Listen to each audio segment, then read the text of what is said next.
አመሰግናለሁ የተከበሩ አፈ ጉባኤ ክብርት የቋሚ ኮሚቴ ሰብሳቢዋንም ማመስገን ፈልጋለሁ።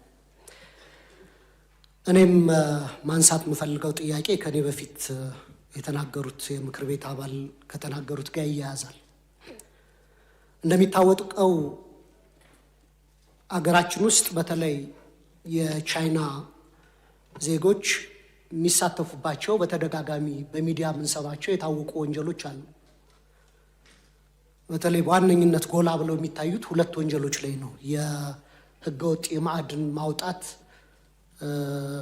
ማዕድን ሀብቶችን ማዘዋወርና በህገወጥ የገንዘብ አጠባ ወይም መኒ ላውንደሪንግ ጋር የተያያዘ ነው። እነዚህ ደግሞ በከፍተኛ ሁኔታ የሀገራችን ኢኮኖሚክ ኢንተረስት የሚጎዱ ናቸው።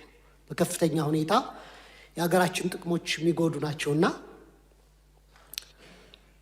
እንደነዚህ አይነት በከባድ ወንጀል የሚሳተፉ የውጭ ሀገር ዜጎች መሆን አለበት ብዬ ማስበው በሀገሪቱ ህግ መሰረት ተገቢውን የህግ ስነ ስርዓት ተከትሎ በዚሁ ሀገር ፍርዳቸውን አግኝተው በዚህ ሀገር የተፈረደባቸውን ፍርድ ማጠናቀቅ ካልቻሉ ብሔራዊ ጥቅማችን ይጎዳል ብዬ አስባለሁ እነዚህ አይነት ህጎች። ምክንያቱም ብዙ የሚባሉ ነገሮች አሉ። አንዳንዴ እንደዚህ አይነት ወንጀል ውስጥ የሚሳተፉ ግለሰቦች ብቻ ሳይሆኑ በተወሰነ ደረጃ ስቴት አፓራተሶችም ይሳተፋሉ ይባላልና ተፈርዶባቸው እዛ ሄደው ፍርዱ ስለመፈጸሙ ምን ኮንትሮል አለን? ምን ቁጥጥርስ አለን? በተመሳሳይ ኢትዮጵያውያን በቻይና ውስጥ ብዙ ጊዜ የሚጠረጠሩባቸው ወንጀሎች ከንግድ ማጭበርበር ጋር የተያያዙ ናቸው። ያም ከሆነ ኢትዮጵያውያን ዜጎቻችንን ማስተማር መንገር ያለብን የሚነግዱባቸውን ሀገራት ህጎች አክብረው ስራቸውን እንዲሰሩ፣ ህገወጥ የሚሰሩ ከሆነ በሀገሩ ህግ መሰረት እንዲስተናገዱ ማድረግ አይሻልም ወይ? አንደኛው ጥያቄ ይሄ ነው። እኔ ብሔራዊ ኢኮኖሚ ጥቅማችን ይጎዳል እንደዚህ አይነት ስምምነቶች የሚል ግምገማ ነው ያለኝ።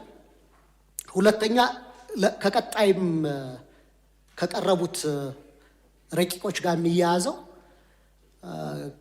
አይ ቲንክ ከዚህ በፊትም ሌሎች ሀገሮች ጋር ቻይና፣ ደቡብ አፍሪካ፣ ብራዚል አይነት ሀገሮች ጋር ነው ብዙ ጊዜ እንደዚህ አይነት ፍርደኞችን የማስተላለፍ እና የወንጀል ትብብር የምናደርገው።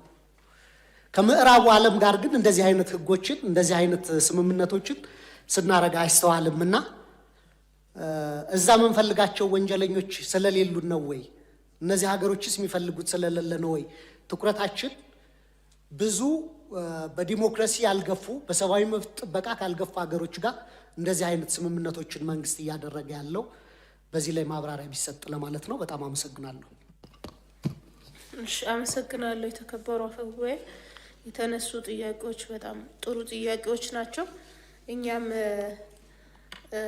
ረቂቅ አዋጁን ስንመረምር በተለይም ስምምነቶቹን ነው። ረቂቅ አዋጁን ብለን ስንል ስምምነቱን እያንዳንዱ አንቀጽ ላይ ከተቋም ኃላፊዎችና በዚህ ጉዳይ ላይ ተዋናይ የነበሩ ባለሙያዎች ጭምር በተገኙበት በደንብ ለመወያየት ሞክረናል። እናንተም ያነሳችኋቸው ጥያቄዎች እኛም ስናነሳ የነበረ መሆኑን በመጀመሪያ ለማንሳት ፈልጌ ነው። ይሄኛው ስምምነት አይተነው እንደሆነ ሲመራልን የተላከልን ወደ 20 አንቀጾች አሉት።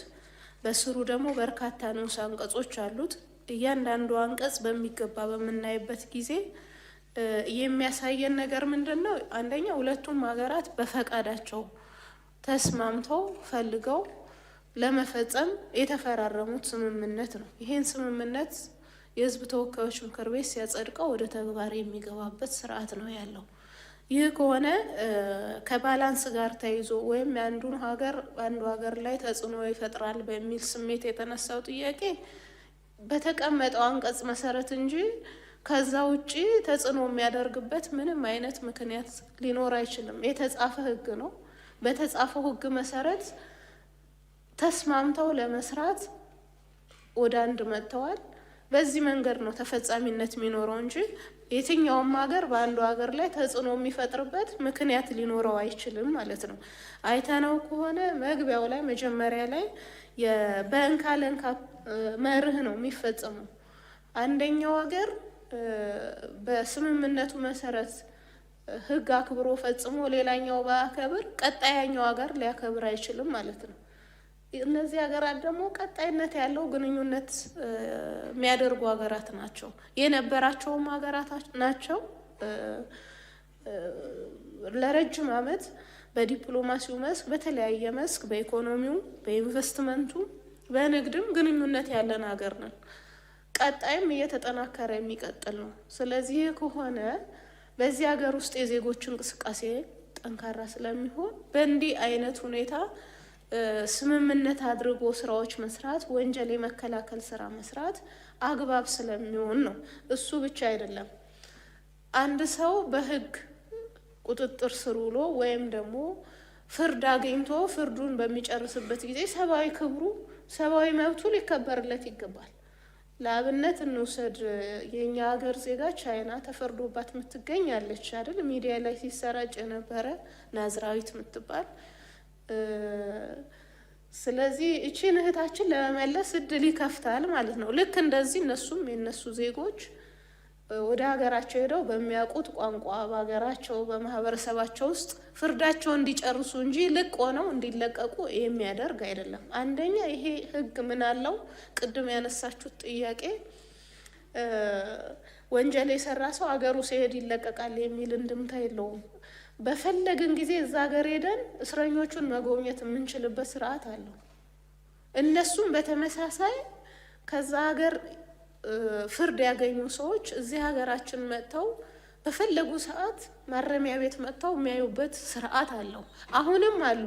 ይሄን ህግ ባንፈርም እንኳን እኮ እየተሰራ ነው በዲፕሎማሲው ቻናል። ነገር ግን የህግ ማዕቀፍ ቢኖረው የበለጠ ለአሰራርም ምቹ ያደርገዋል በሚል ነው እንጂ በዲፕሎማሲው ቻናል እኮ እዚህ ኢትዮጵያ የመጡ በርካታ ታራሚዎች አሉ።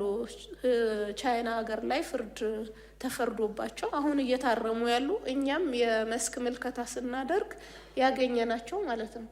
አሁንም ማረሚያ ቤት ነው ያሉት። ለምን? ይቅርታ ማድረግ ካለበት የቻይና መንግስት ነው ይቅርታ ሲያደርግላቸው ሊወጡ የሚችሉት እንጂ የኢትዮጵያ መንግስት እነዚህን ዜጎች ዝም ብሎ ሊለቅ አይችልም። ተስማምቶ ነው ያመጣው። በሀገሩ ሊያርማቸው ነው እንጂ ከማህበረሰባቸው ቤተሰባቸው እየጠየቃቸው ሊታረሙ የሚችሉበት ሁኔታ መፍጠር እንጂ ወንጀለኞችን ፍርዳቸውን ሳይጨርሱ ለመልቀቅ አይደለም። ስምምነቱ እንደዚህ አይነት ዓላማ የለውም።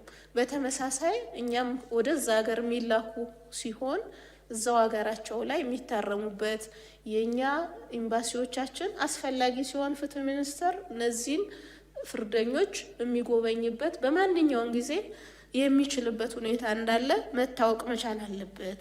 እነዚህ ሀገራት ደግሞ የኛ የቅርብ የብሪክስ አባል ሀገራቶች ናቸው አይታችሁ ከሆነ። ስለዚህ ይበልጥ ግንኙነታችን በእንዲህ አይነት ስምምነት አጠናክረን በርካታ ስራ በቀጣይም ሊሰራ እንደሚችል ታሳቢ እንዲደረግ ነው። አመሰግናለሁ።